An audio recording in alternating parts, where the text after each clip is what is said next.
great to see Joan there, and your father's smile is on your face. I recall meeting Mark nearly 40 years ago. I know that may seem impossible because I only look 42. Mark was on that first meeting, somewhat ironically, in the Nixon White House, was stern, tough, self-confident, but calm and incredibly secure in his knowledge. In October 1972, when he was helping Carl and myself with our Watergate work, there is a secret White House tape recording that captures much of what was going on in that period. It is a tape that no one knew about, certainly not Mark Felt, Carl, or myself. Richard Nixon knew about it, as did his Chief of Staff, H.R. Haldeman, and they were caught in this conversation.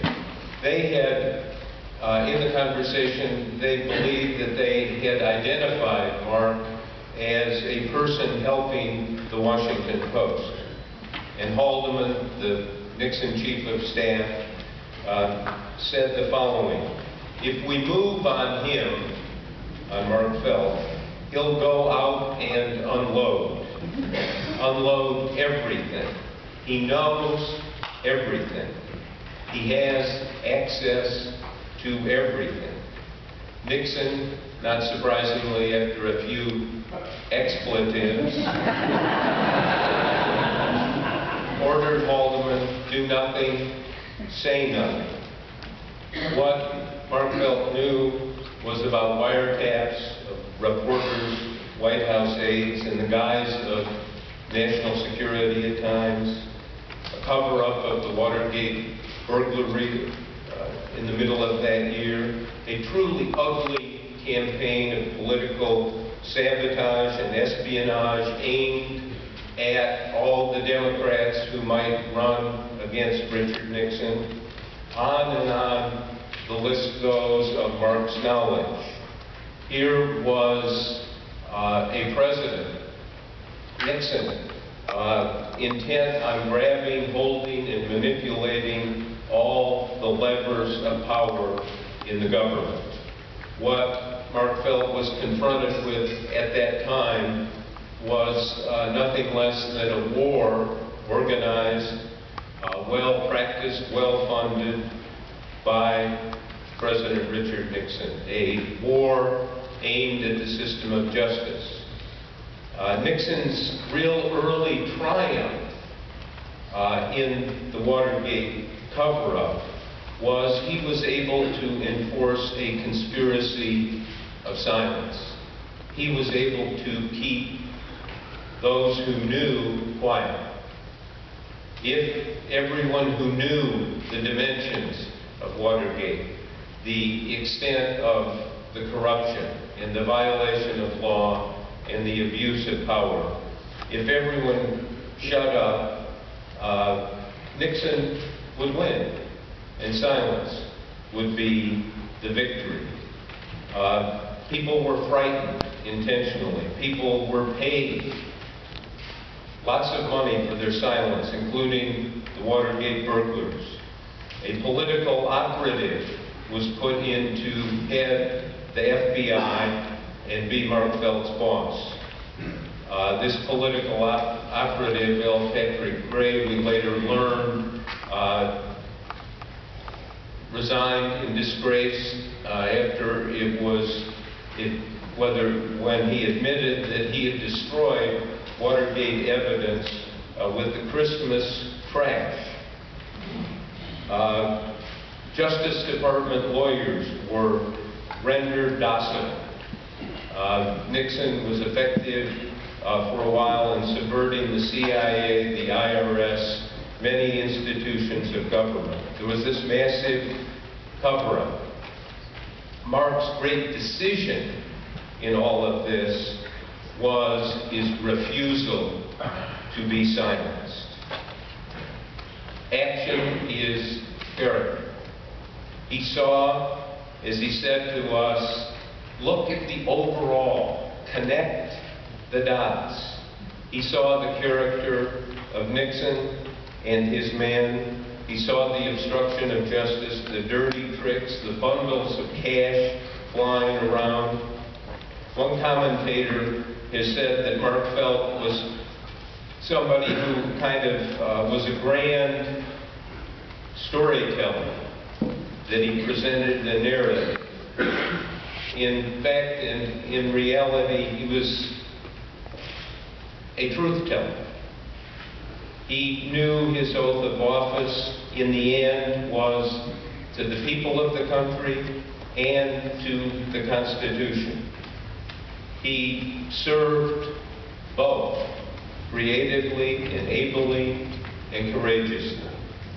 It was the highest loyalty. Right now, if you look at the problems in the world, one of them is secret government. Too much secrecy. Too many people are silent. There's secret wars, there's secret prisons on Wall Street, secret deals within secret deals, secret interrogations and torture. We have Mark Felts in the government and other institutions. We need more.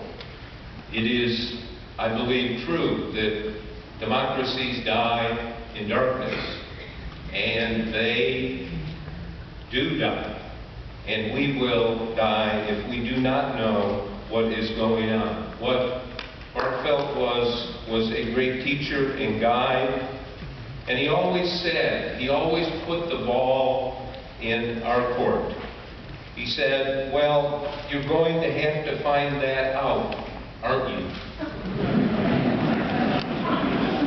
He steered and helped us, but the real help was insisting that we do our job.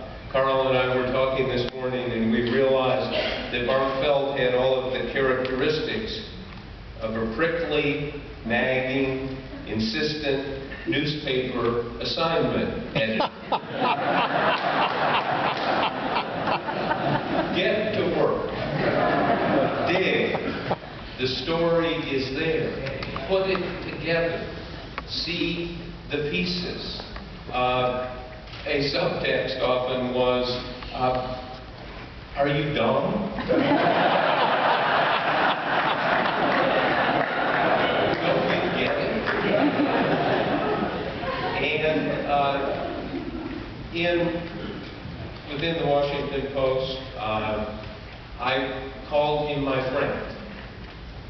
And somebody astutely pointed out it was a way of concealing his initials, MF.